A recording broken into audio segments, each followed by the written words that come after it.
Shalom Bapak Ibu Saudara-saudari, kita akan segera memulai ibadah online kita pada pagi hari ini. Mari kita semua dapat mempersiapkan diri dengan baik, dapat berfokus selama ibadah ini berlangsung. Mari kita berdoa. Bapa, sekali lagi terima kasih untuk hari ini. Kami mengucap syukur untuk anugerah-Mu, kasih setia-Mu yang luar biasa. Saat ini kami akan segera memulai ibadah kami. Dalam ibadah ini Tuhan, biar Engkau yang dimuliakan, dihormati.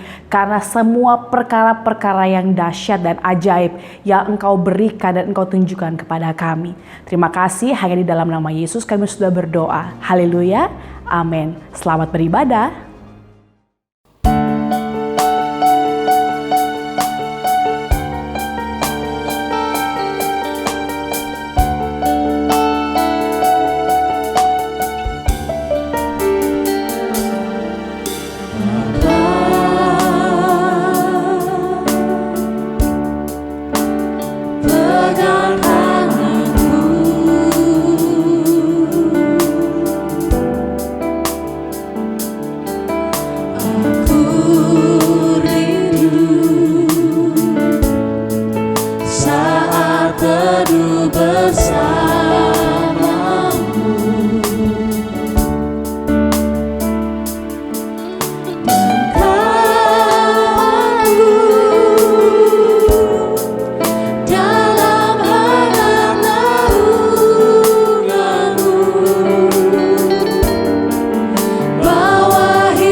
Salam Bapak Ibu dan Saudara yang terkasih di dalam Yesus Kristus.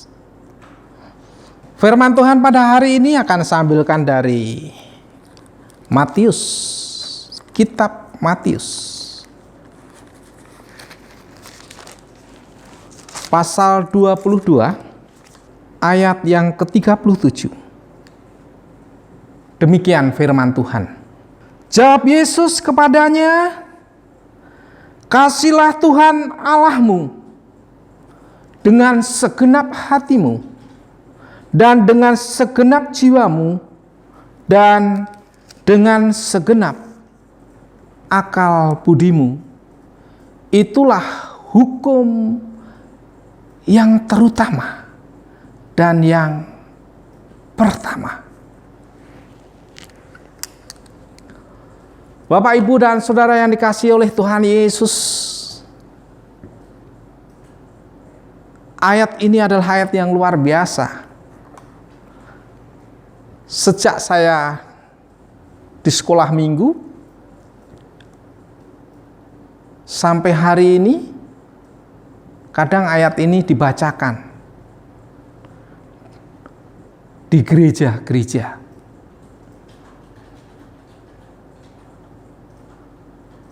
Dan ini ayat yang luar biasa. Bagaimana kita orang percaya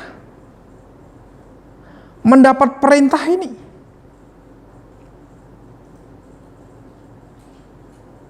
Mendapat perintah dari Tuhan Yesus. Dia mengatakan, "Kasihlah Tuhan Allahmu dengan segenap hatimu, dengan segenap jiwamu, dan dengan segenap akal budimu." Inilah hukum yang terutama dan yang pertama. Bagaimana kita sebagai orang percaya dapat melakukan hukum ini? Hukum yang begitu besar dan sempurna. Sedangkan kita manusia yang berbeda dari itu. Sebenarnya kalau kita baca juga di dalam kitab Roma, manusia itu seperti apa pikiran dan hatinya. Di kitab Roma pasal pertama ayat yang ke-21 dikatakan begini, "Sebaliknya pikiran mereka menjadi sia-sia."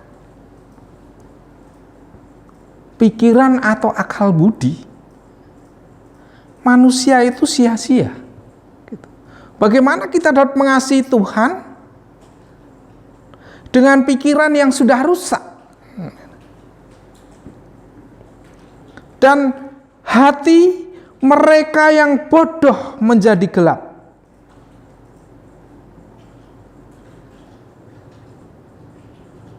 Keadaan hati manusia yang bodoh itu gelap.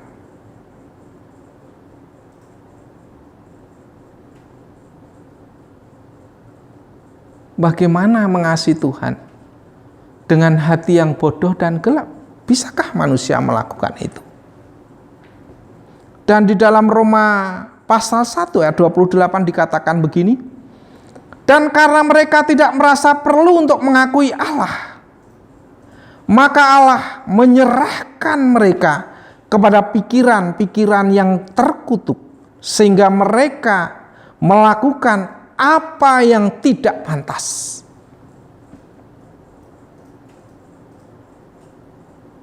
Kemudian ayat 30 dikatakan di situ, "Mereka adalah pengumpat, penfitnah, pembenci Allah, kurang ajar," dan selanjutnya dikatakan di situ. Jadi keadaan manusia sangat kontras dengan perintah yang Tuhan Yesus sampaikan di dalam kitab Matius ini. Kasihlah Tuhan Allahmu dengan segenap hatimu, dengan segenap jiwamu, dan dengan segenap akal budimu. dengan keadaan hati yang seperti yang kita baca tadi, bodoh dan gelap, pikiran yang sia-sia,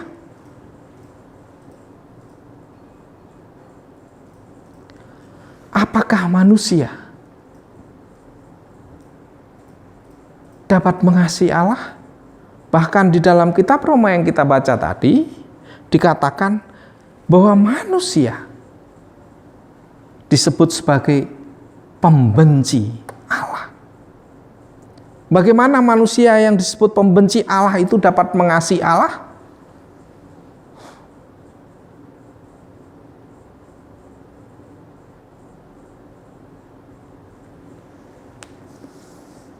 Itu luar biasa. Disitulah karya keselamatan Allah di dalam Yesus Kristus dan pekerjaan Roh Kudus sangat dibutuhkan, sangat diperlukan oleh setiap orang percaya, sehingga perintah ini dapat dilakukan oleh setiap orang percaya dimanapun berada.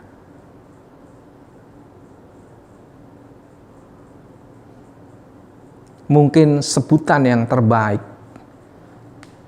adalah orang-orang percaya yang mengasihi Allah,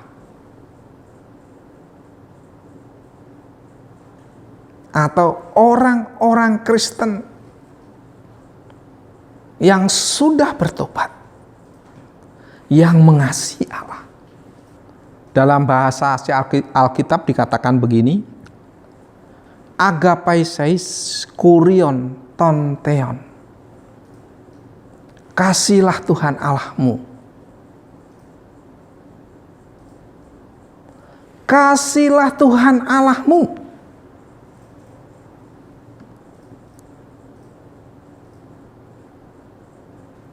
Di sini memakai kata agape. Agape. Atau agapo. Ada persamaan kata yang lain, filio atau huleo. Kalau agape itu kasih Allah, kasih yang tidak bersyarat.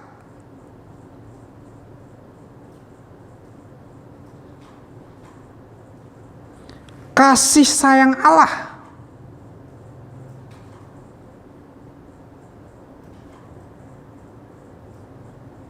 Jadi mengasihi Allah itu seharusnya setiap orang percaya dalam mengasihi Allah itu tidak ada syarat. Kadang di bagian terkecil dalam ibadah kita, orang memberi perpuluhan pun ada syaratnya. Memberi perpuluhan supaya diberkati, supaya tambah kaya, supaya naik jabatan, dan lain sebagainya.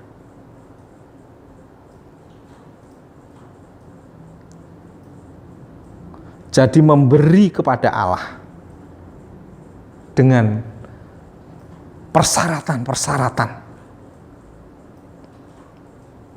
itu bukanlah agape. Kasih dipakai di kata kasih yang dipakai dalam Alkitab sini adalah agape. Kasihlah Tuhan Allahmu. Berarti mengasihi Tuhan, setiap orang percaya itu mengasihi Tuhan dengan tanpa syarat.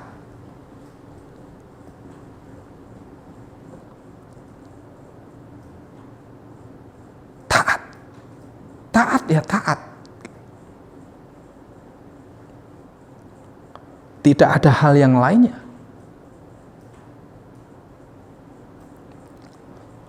Bapak Ibu Saudara yang terkasih di dalam Yesus Kristus.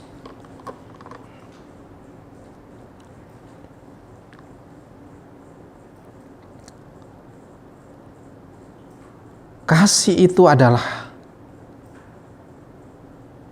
ekspresi dari seluruh kepribadian kita sebagai manusia.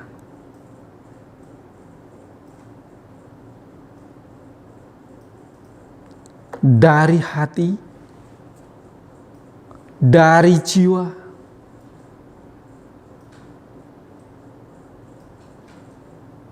dan dari akal budi atau pikiran.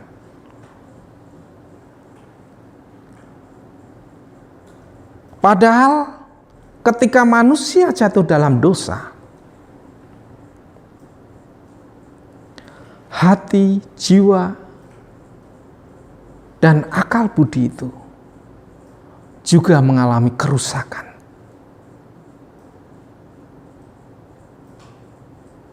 Yang luar biasa. Dan akibat kerusakan itu manusia hidup di bawah murka Allah. Di bawah ancaman hukuman kekal.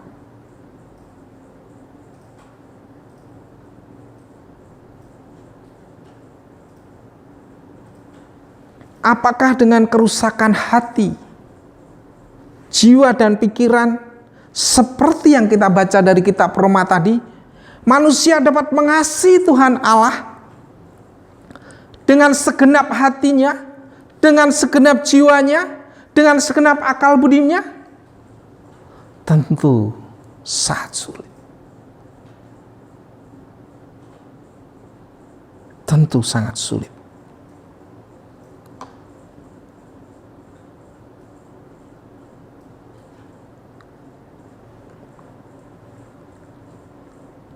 Kata kasih di sini tidak memakai kata filia atau storge atau eros, tetapi memakai kata agape. Luar biasa ini. Kadang-kadang kalau di dalam kasih yang lain itu pasti bersyarat gitu. Kalau ditanya kenapa kamu mencintai dia, pasti akan jawab ya karena dia cantik, dia tampan, dia kaya dan lain sebagainya. Jadi bersyarat gitu. Kalau ditanya kenapa sekarang si A jadi istrimu, ya dia cantik, bersyarat gitu ya. Jadi semua bersyarat.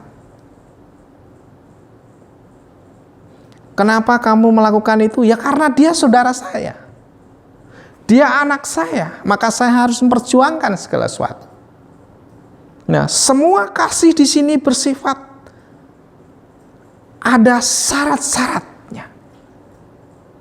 Syarat karena saudara, syarat karena hal-hal yang lain.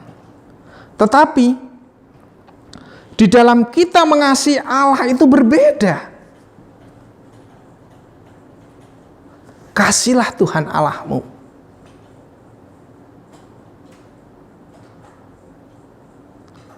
Memakai istilah tadi, agape.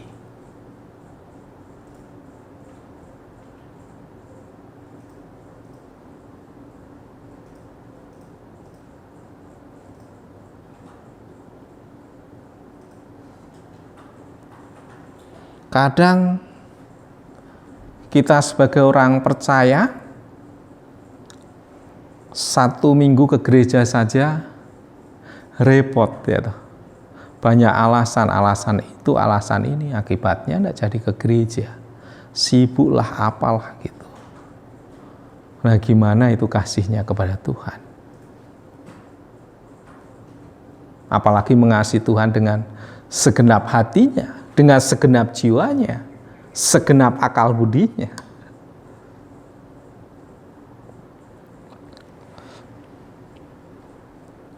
Jadi mengasihi Allah itu seseorang perlu mengungkapkan secara totalitas.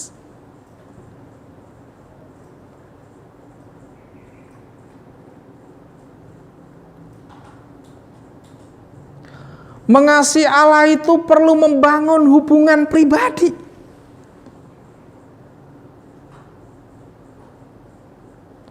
Hubungan pribadi dengan Tuhan itu melalui jiwa kita.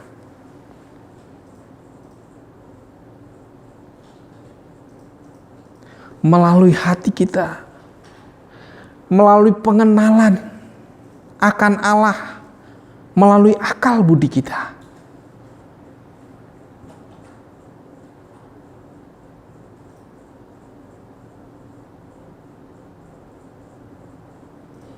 Kalau kita melihat bagaimana Yesus Kristus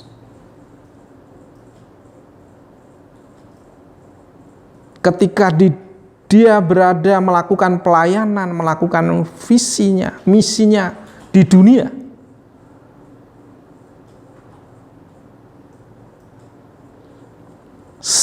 ada garis bawah di dalam besarnya kasihnya kepada Bapa yang di surga.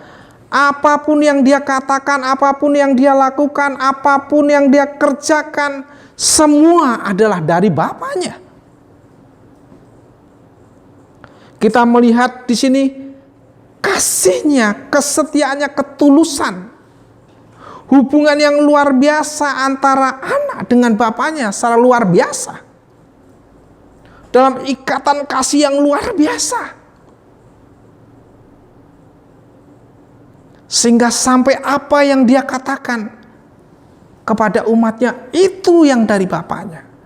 Apa yang dia kerjakan itu dari Bapanya. Apa yang dia lakukan itu dari Bapanya. Dari lahir sampai kematiannya di kayu salib, sampai kebangkitannya naik ke surga, semuanya itu dia katakan, dia lakukan, dia kerjakan. Semuanya dari Bapanya. Karena kasihnya yang luar biasa kepada Bapanya.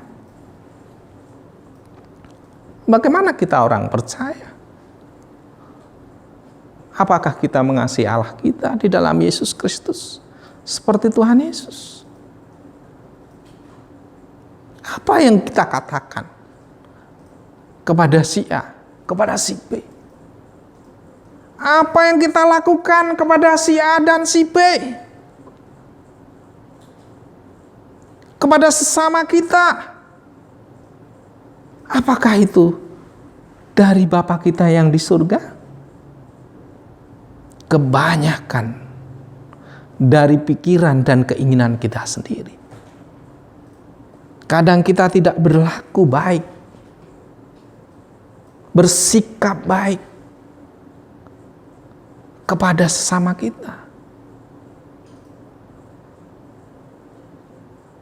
Berkata baik saja itu sulit.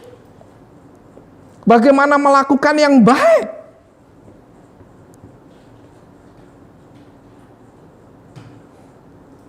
Kita melihat hal yang luar biasa dari pribadi Kristus.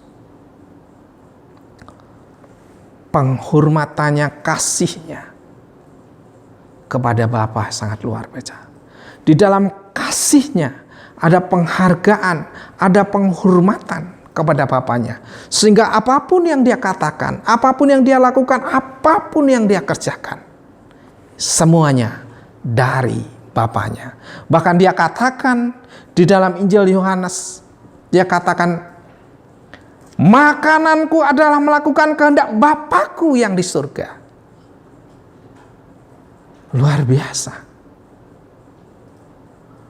Makanan, kalau sudah lihat makanan, wah, ada kesenangan ya, ada gairah di situ. Wah, apalagi makanan yang jadi favoritnya, wah, itu sangat menyenangkan, gitu ya. Sangat menyenangkan. Tapi kalau kita lihat di sini dari kacamata apa yang dikatakan oleh Tuhan Yesus, kesukacitaannya, kegembiraannya, kesenangannya adalah ketika dia mengatakan, ketika dia melakukan, ketika dia mengerjakan apa yang dari Bapanya. Didorong oleh kasihnya yang besar. Dia dengan Bapa, Bapa dengan dia. Diikat dalam kekuatan kasih yang luar biasa.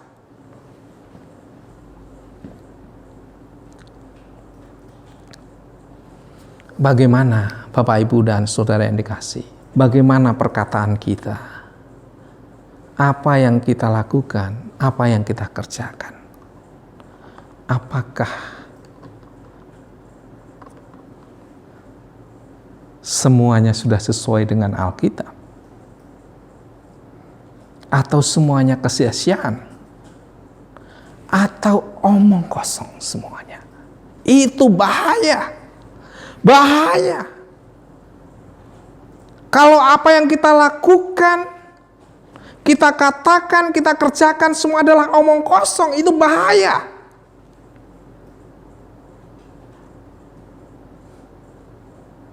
Sebagai orang Kristen, seharusnya orang-orang yang mengasihi Allah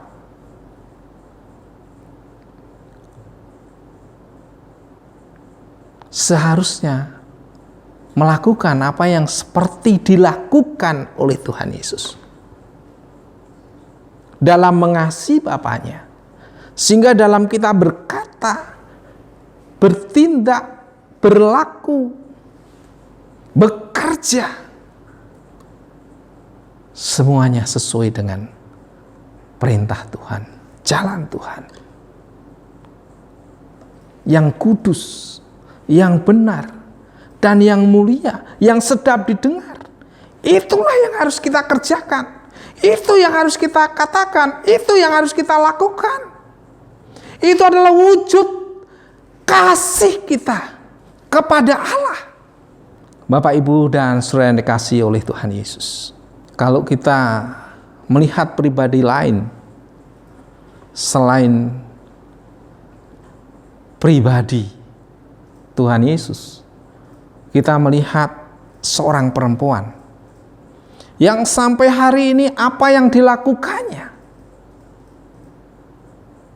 itu diingat, bahkan dinyanyikan oleh orang percaya.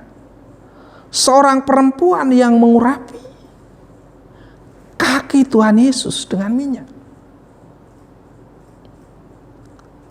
Perempuan itu dengan pikirannya dia tahu, dengan hatinya dia tahu siapa Yesus Kristus dan bagaimana dia merasa, jiwanya merasakan ketika dekat dengan Tuhan Yesus. Maka suatu saat ketika Tuhan Yesus berada di satu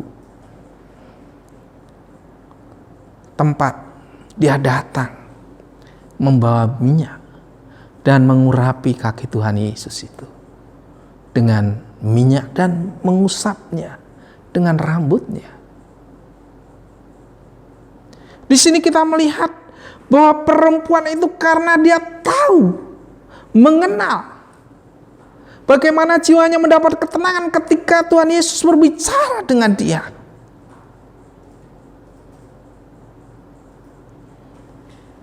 Dia melakukan yang luar biasa itu, digerakkan oleh kasih yang luar biasa itu. Digerakkan kasihnya kepada Tuhan Yesus. Sehingga dia mengurapi kaki Tuhan Yesus dengan minyak yang sangat mahal. Kalau menurut Yudas itu pemborosan.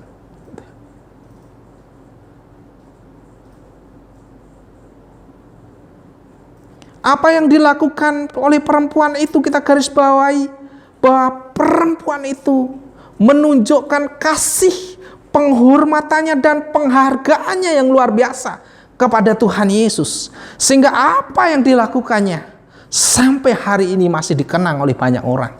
Bahkan dinyanyikan oleh orang-orang percaya.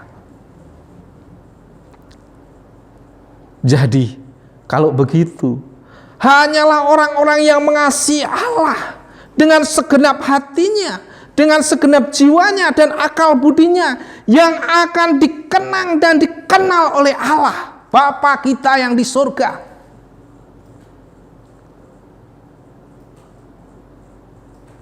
Berbagailah Bapak Ibu yang mengasihi Tuhan. Karena Bapak Ibu akan dikenal oleh Tuhan secara pribadi.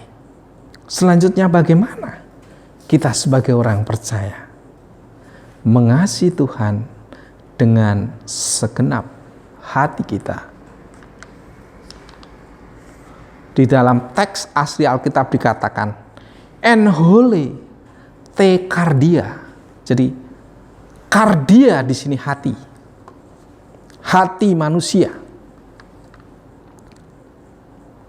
Hati saya, hati saudara itu disebut sebagai dengan istilah kata kardia.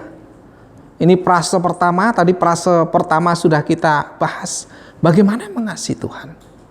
Frase kedua, bagaimana kita mengasihi Tuhan Allah kita dengan segenap hati kita.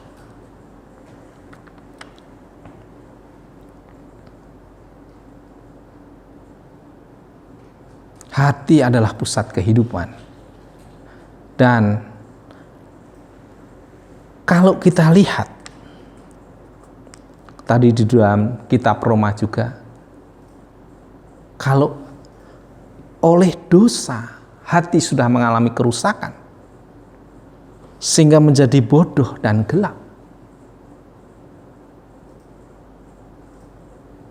bahkan disebut lagi sebagai pembenci Allah. Bagaimana dengan hati kita? Tapi di bagian lain,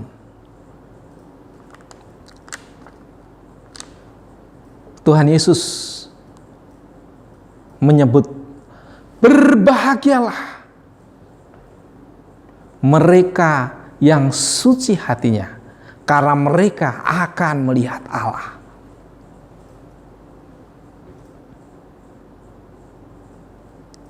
Tapi di bagian lain di dalam perjanjian lama dikatakan bahwa Tuhan pernah menyesal menjadikan manusia karena kecenderungan hati manusia itu selalu jahat.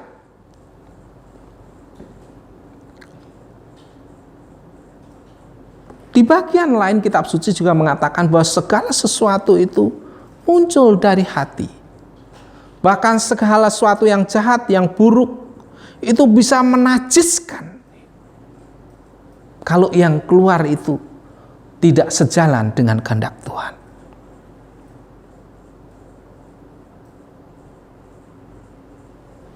Bagaimana hati yang seperti itu bisa mengasihi Tuhan?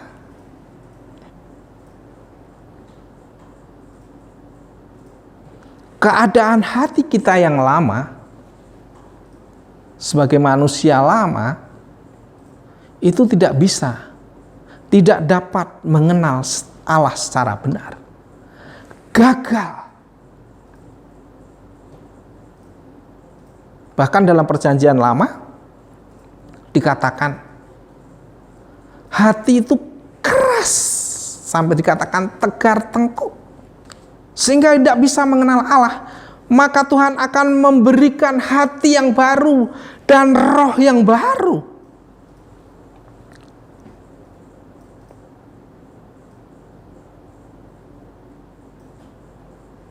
Dengan hati yang baru berarti bahwa orang Kristen bisa mengasihi Tuhan Allahnya dengan segenap hati.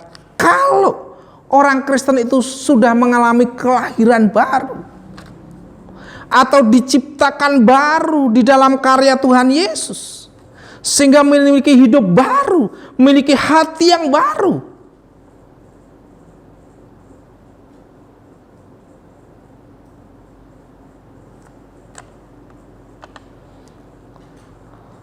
Seorang filsuf yang sangat terkenal, juga seorang teolog yang sangat terkenal, mengatakan bahwa di dalam hati manusia, di dalam diri manusia ada satu tempat yang kosong. Dan tempat yang kosong itu tidak dapat diisi oleh apapun juga selain penciptanya sendiri. Jadi tempat yang kosong itu harus satu tempat khusus, di mana tempat itu adalah hanya penciptanya. Siapa pencipta manusia? Pencipta saya dan saudara. Maka dia harus tinggal di dalam hati kita, tinggal di dalam hidup kita. Tanpa itu, tanpa hati yang baru itu, kita tidak bisa mengasihi Allah kita di dalam Yesus Kristus dengan segenap hati kita. Kita tidak bisa mengenal, tapi dengan hati yang baru, kita bisa mengenal Allah secara benar.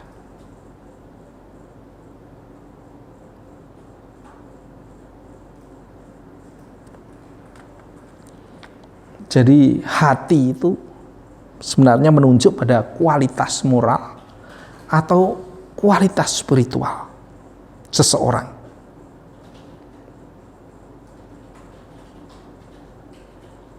Karena itu setiap orang percaya yang sudah memiliki hati baru, hidup baru, dia harus menjaga hatinya. Seperti apa yang dikatakan dalam kitab Amsal, dikatakan, jagalah hatimu dengan segala kewaspadaan, karena dari situlah terpancar kehidupan.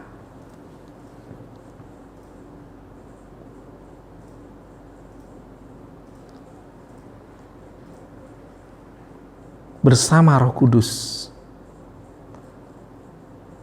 dan oleh firman-Nya kita harus menjaga hati kita agar tetap berkenan di hadapan Tuhan.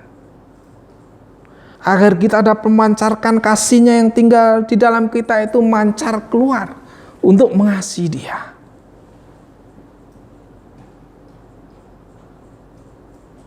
Supaya kita disebut dengan istilah-istilah pengasih, para pengasih Allah.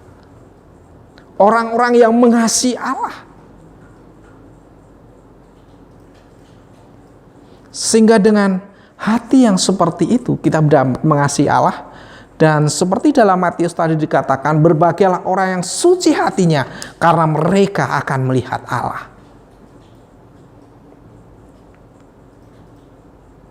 Luar biasa, saudara. Dia akan memandang Allah. Orang-orang yang memiliki hati yang sucilah yang bisa bertemu. Di mana Allah berada, di situ saudara berada. Tapi kalau hatinya kebalikan dari itu, bagaimana dia dapat mengasihi Allah?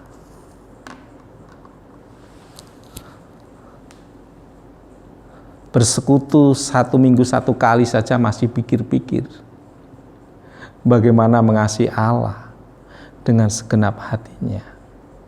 Berdoa dalam sehari semalam ada 24 jam, 1 jam untuk berdoa saja.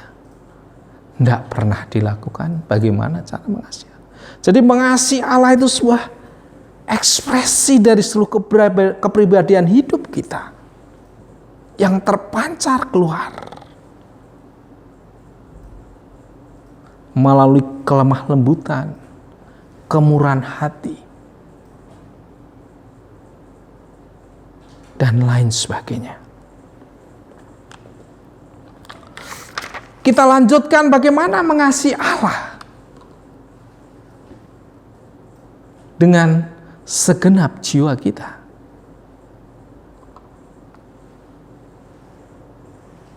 Jadi kita masuk pada frase yang ketiga di sini, bagian kalimat yang ketiga.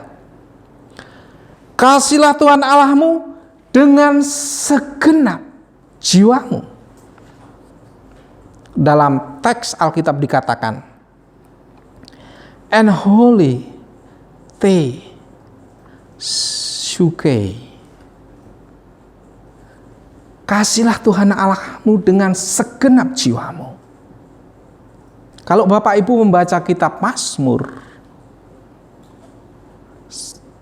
Bapak Ibu akan menemukan beberapa ungkapan dari pemazmur Daud. Dikatakan di situ, jiwaku memuliakan Tuhan. Jiwa inilah yang diciptakan oleh Tuhan secara kekal. Jiwa saudara, jiwa saya inilah yang diciptakan oleh Tuhan secara kekal. Karena nanti kalau saudara di surga atau di neraka, itu ya jiwa saudara. Nyawa saudara di situ. Jadi jiwa itu keabadian dalam diri manusia dan hidup. Tetapi jiwa manusia ketika dosa memasuki dunia, jiwa itu mengalami kerusakan, bahkan ancaman kebinasaan, terus mengancam kehidupan manusia.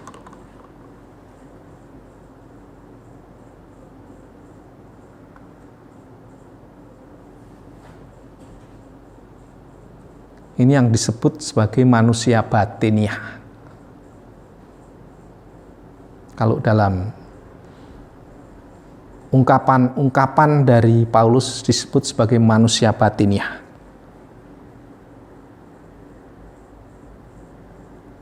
Ini adalah jiwa itu adalah kesadaran atau awas dalam diri kita.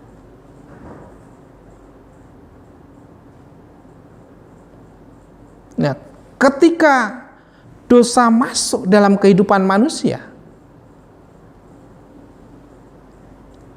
jiwa manusia itu selalu cenderung untuk melakukan yang baik dan yang benar. Tetapi karena kuasa dosa, hukum dosa,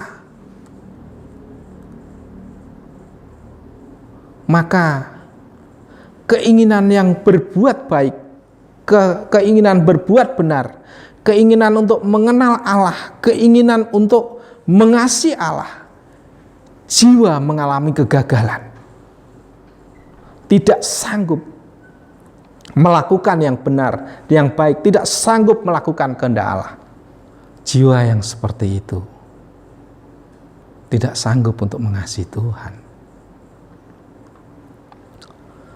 Ya, kita bersyukur kepada Allah di dalam Yesus Kristus bahwa oleh karyanya jiwa kita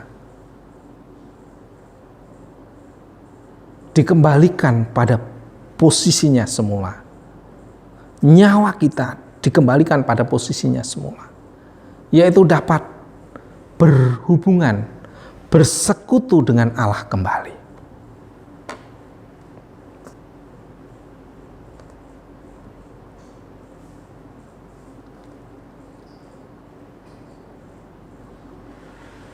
Jadi karena dosa, jiwa manusia itu tidak dapat bersekutu dengan Allah.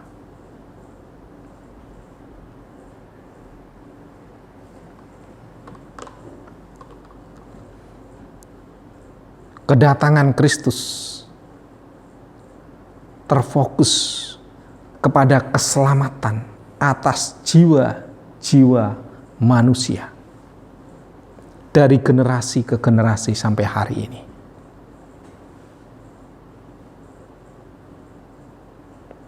Jadi jiwa yang sudah dipulihkan oleh karya Kristus, sehingga jiwa kita dapat bersekutu dengan Tuhan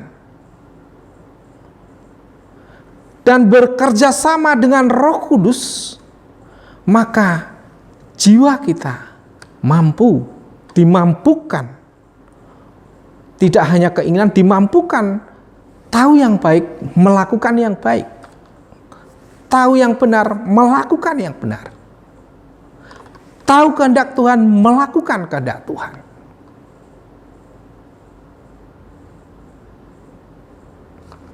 Sehingga apa yang terjadi pada Daud pun bisa terjadi pada saya dan saudara. Dengan mengatakan, jiwaku memuliakan Tuhan. Dengan jiwaku aku mengasihi Tuhan. Dengan segenap hatiku aku mengasihi Tuhan. Dengan jiwa yang sempurna aku mengasihi Tuhan. Dengan hati yang sempurna aku mengasihi Tuhan.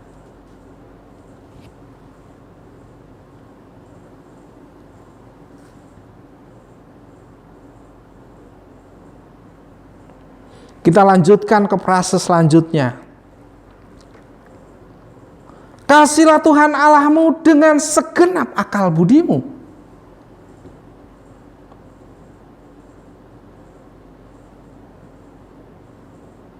Pikiran itu luar biasa, ya. Tapi pikiran ini juga mengalami kerusakan karena dosa. Pikiran bisa menjadi tumpul dan gelap. Sehingga karena tumpul dan gelap, dia tidak bisa membedakan yang benar dan yang baik, yang mulia, yang kudus. Dan lebih daripada itu, pikiran yang rusak seperti itu tidak bisa mengenal Allah secara benar dan secara baik. Dalam teks asli dikatakan en hole te dianoia. Kalau dalam bahasa Inggris dikatakan mind, akal budi, pikiran. Ya. Saya baca sekali lagi di kitab Roma tadi, ada beberapa ayat dikatakan di situ. Pikiran mereka menjadi sia-sia. Maka Allah menyerahkan kepada pikiran-pikiran yang terkutuk, sehingga mereka melakukan apa yang tidak pantas.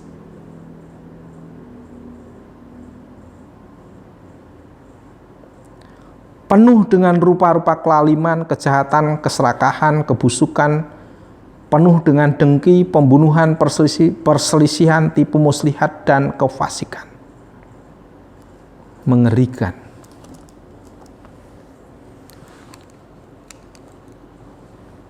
Apakah pikiran yang seperti itu bisa mengasihi Allah? Tentu tidak. Bapak, Ibu, dan saudara yang terkasih di dalam Yesus Kristus, bahwa pikiran itu berkaitan dengan pengenalan akan Allah.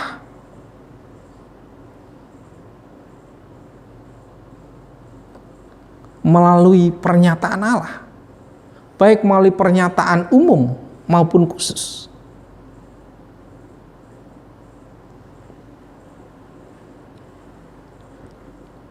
Jadi dengan pikiran kita bisa menerima, mengerti pernyataan Allah, tetapi juga dengan pikiran kita dapat mempertanggungjawabkan dari apa yang kita tahu, dari apa yang kita terima, dari pernyataan Allah yang sudah kita ketahui. Jadi kita tidak dapat berdalih lagi. Jadi manusia tidak dapat berdalih lagi.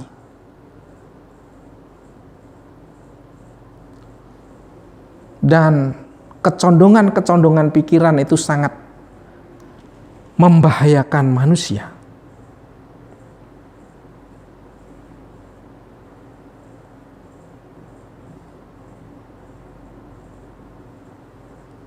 Karena dari kecondongan itu akan muncul sikap. Kecondongan pikiran itu akan memunculkan sikap dan perbuatan.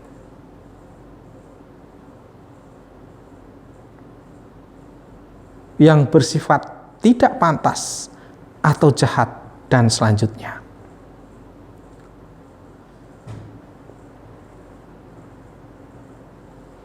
Karena itu, manusia, orang percaya yang sudah dilahirkan kembali oleh Roh Kudus dan diciptakan baru di dalam Yesus Kristus, dia memiliki pikiran yang baru, dia memiliki akal budi yang baru.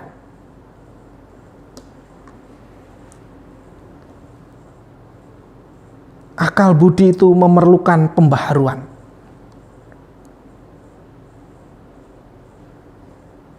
Membutuhkan pemulihan. Sehingga dengan akal budi yang baru, seseorang bisa mengerti mana kehendak Allah, mana yang benar, mana yang baik, mana yang jahat, mana jalan Tuhan, dan lain sebagainya. Karena itu perlunya pertobatan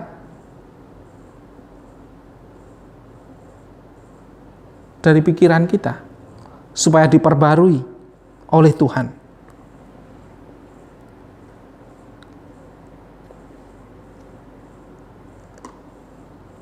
Sehingga pikiran kita akan sesuai dengan kehendak-Nya, akan sesuai dengan jalannya, akan sesuai dengan perintahnya. Kita buka Roma pasal 12 ayat 2. Demikian firman Tuhan, janganlah kamu menjadi serupa dengan dunia ini, tetapi berubahlah oleh pembaruan budimu, sehingga kamu dapat membedakan manakah kehendak Allah, apa yang baik, apa yang berkenan kepada Allah, dan yang sempurna. Inilah akal budi yang bisa mengasihi Tuhan Allah. Akal budi yang sempurna. Akal dengan segenap akal budi. Seperti ini. Seorang manusia, seorang percaya baru dapat mengasihi Tuhan Allahnya. Jadi dapat saya simpulkan dari pemberitaan firman Tuhan pada hari ini, bahwa mengasihi Allah itu adalah sebuah ekspresi dari seluruh kepribadian hidup kita yang terpancar dari hati baru, dari jiwa yang sudah dipulihkan persekutuannya dengan Tuhan, dan dengan akal budi yang sudah diperbaharui. Jika 3 hal ini belum kita miliki dalam hidup ini, maka terimalah anugerah Yesus Kristus untuk berkuasa atas hidup saudara, untuk memimpin atas hidup saudara, sehingga kasih karunia Allah itu dapat melahirkan Anda kembali menjadi anak-anak Tuhan. Amin. Mari kita tutup dalam doa.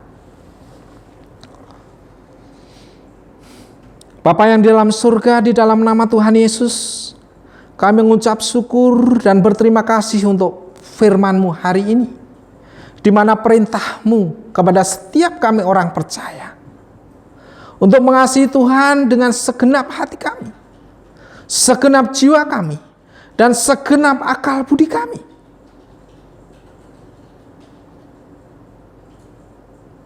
Tolong kami Tuhan, oleh Roh Kudus, agar setiap kami dapat memiliki hati yang baru, agar setiap jiwa kami memiliki persekutuan kembali dengan Tuhan, agar akal budi kami selalu mendapat pemulihan dan pembaharuan, sehingga kami dapat mengerti kehendak Allah.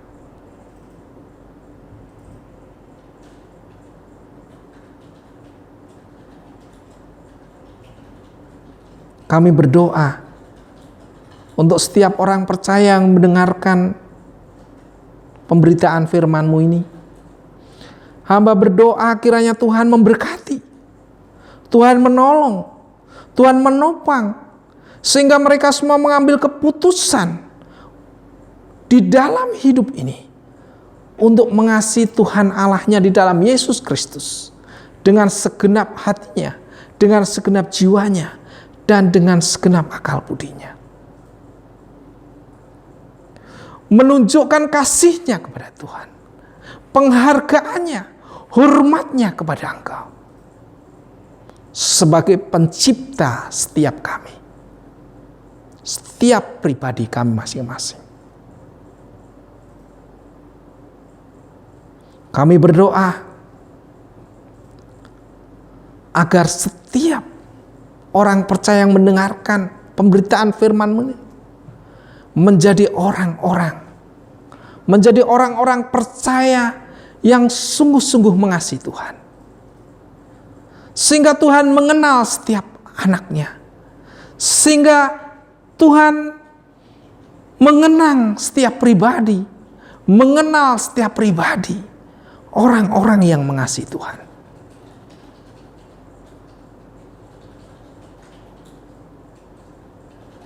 Mereka yang masih berkeras hati, Tuhan jamah oleh Roh-Mu yang kudus, sehingga hatinya menjadi lembut dan mau melakukan kehendak-Mu ini. Berkati Tuhan setiap orang percaya dengan keluarganya masing-masing, dengan istri, suami, dan anak-anaknya, dengan usaha dan pekerjaannya, dalam pengabdian dan pengenalannya akan Engkau. Berkati Tuhan, dan biarlah kasih karunia-Mu melimpah, sehingga hari ke hari dengan kasih-Mu itu kami semakin mengenal Engkau secara benar dan baik, dan hidup setiap saat ada di jalan Tuhan dengan ketulusan, dengan kesetiaan, dengan pengabdian yang luar biasa. Terima kasih Bapa, di dalam nama Tuhan Yesus kami sudah berdoa. Amin. Salam, Tuhan berkati kita semuanya. Gembala Sidang dan seluruh jemaat mengucapkan terima kasih untuk pelayanan Pastor Dr. Yohanes Sugiarto. Biar kebenaran firman Tuhan yang kita dengar hari ini membuat kita tetap bersemangat untuk menjadi serupa seperti Kristus. Teman-teman TDG, setiap hari Sabtu ibadah akan tetap kita lakukan secara Zoom dan dapat teman-teman lihat link aksesnya di grup WhatsApp TDG. Kita akan segera memberikan persembahan pada hari ini. Bapak Ibu Saudara-saudari dapat memberikan persembahan Anda di nomor account yang ada di bawah ini. Demikianlah pengumuman untuk minggu ini. Jangan lupa ibadah minggu depan akan tetap ada di channel Ada Jawaban TV. Tuhan Yesus memberkati.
Bapak, Ibu, Saudaraku sekalian, dimanapun Anda berada, mari kita mengucap syukur kepada Tuhan. Kita menaikkan doa dan permohonan atas berkat Tuhan dalam kehidupan kita semua. Mari kita berdoa. Bapa di dalam surga, di dalam nama Tuhan Yesus kami mengucap syukur kepadamu Tuhan, sebab Tuhan terlalu baik atas kehidupan kami. Kami menerima kasih anugerah yang melimpah daripadamu. Terima kasih Tuhan buat penyertaan-Mu, perlindungan Tuhan atas kehidupan kami sekeluarga. Dimanapun berada Tuhan, ketika kami dalam keadaan tertekan, dalam kesesakan, dalam kesulitan, Tuhan Engkau selalu ada bersama dengan kami. Kami mengucap syukur Tuhan, Tuhan tidak pernah meninggalkan hidup kami. Terima kasih Bapa, kami boleh menerima berkat daripadamu. Tuhan memberkati Engkau dan melindungi Engkau. Tuhan menyinari Engkau dengan wajahnya dan memberi Engkau kasih karunia. Tuhan menghadapkan wajahnya kepadamu dan memberi Engkau damai sejahtera. Diberkati Engkau di kota, diberkati Engkau di ladang, diberkati buah kandunganmu, diberkati hasil bumimu dan hasil ternakmu, diberkati bakulmu dan tempat adonanmu, diberkati Engkau pada waktu masuk, diberkati Engkau pada waktu keluar. Tuhan memerintahkan berkat atasmu dalam lumbungmu, dalam segala usahamu, memberkati Engkau di negeri yang diberikan kepadamu oleh Tuhan, dan Tuhan menetapkan Engkau menjadi umatnya yang kudus, seperti yang dijanjikannya dengan sumpah kepadamu, jika engkau berpegang pada perintah Tuhan dan hidup menurut jalan yang ditunjukkannya. Maka semua berkat-berkat ini akan datang kepadamu dan menjadi bagianmu jika engkau mendengarkan suara Tuhan dan melakukan kehendak Bapa dengan setia. Mari Bapak Ibu sekalian, kita mengangkat tangan, kita mengucap syukur, kita boleh menerima berkat, yaitu damai, sejahtera dan sukacita dari Bapa Surgawi, kasih setia, kebaikan, kemurahan, dan anugerah dari Tuhan Yesus. Di dalam persekutuan oleh kuasa Roh Kudus yang menolong kita, menuntun langkah hidup kita, mulai sekarang sampai selama-lamanya. Di dalam nama Tuhan Yesus Kristus, kita mengucap syukur dan kita boleh berkata bersama-sama, haleluya, amin. Selamat hari Minggu, selamat beraktivitas bersama dengan keluarga masing-masing di rumah. Tetap mengucap syukur, tetap bertahan, tetap semangat. Tuhan Yesus selalu memberkati saudara semua. Haleluya. Amin.